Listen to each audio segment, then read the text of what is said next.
At a gathering, I discover that the guy my best friend, Rachel Jost, secretly has a crush on has slipped something into her drink. When he brings the glass over to her, I deliberately knock it over, spilling the spiked wine and saving her life. He storms out in anger. The very next day, he announces his engagement to someone else. Rachel comes to me in a rage, convinced that I sabotaged her out of jealousy. Stella Lee, if you hadn't interfered, I would have already slept with him. The one he wants to marry would have been me. You just couldn't stand seeing me happy. You ruined my shot at love, so you'll pay for it with your life. She pushes me off a high building. I fall to my death, my body reduced to a pulp that is beyond recognition. When I open my eyes again, I am back on the day of that gathering. Rachel is sitting next to me, stealing adoring glances at the man across from her. The next moment, she turns to glare at me and warns me not to meddle with vicious eyes. Seems like she is reborn too. But what she doesn't know is that the man she secretly loves has always despised her for being obsessed with him. What he added to that glass of wine isn't some aphrodisiac. It is something that can kill her. I put on a smile and pushed the glass of wine to my best friend, Rachel Jost. I urged, "Go, Rachel. You and your dream guy should drink from the same glass to celebrate." "Don't joke around, Stella. How could I possibly—" Rachel's face flushed red as she tapped my arm playfully in mock anger. Then she looked at Carter Slade with eager anticipation. Her voice was feminine and coy as she said, "Don't mind Stella, Carter. She likes to joke around. If you feel awkward, we can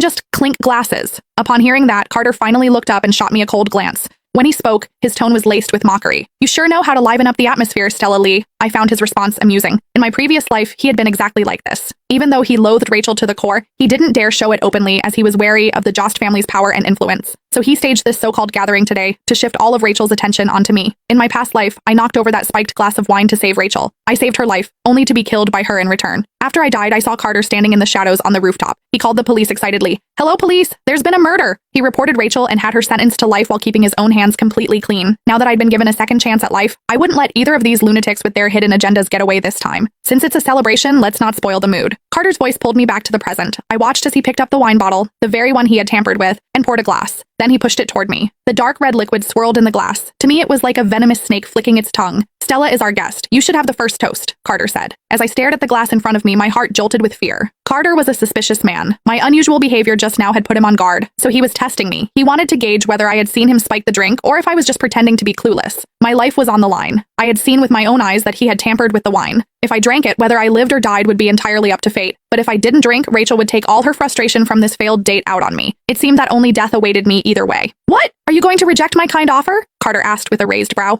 "Or do you think there's something in this wine and you don't dare to drink it?" I clenched the hem of my clothes, my palms slick with sweat. Just as my mind was racing and trying to figure out a way to get out of this predicament, a hand with its nails painted a garish shade of red suddenly reached over and snatched the glass of wine. "This wine is so expensive, it'd be a total waste to let her drink it." Rachel glared at me viciously, the jealousy in her eyes practically spilling over. She acted as if what I was taking from her wasn't a glass of poisoned wine, but her most prized possession. At that moment, I nearly laughed out loud.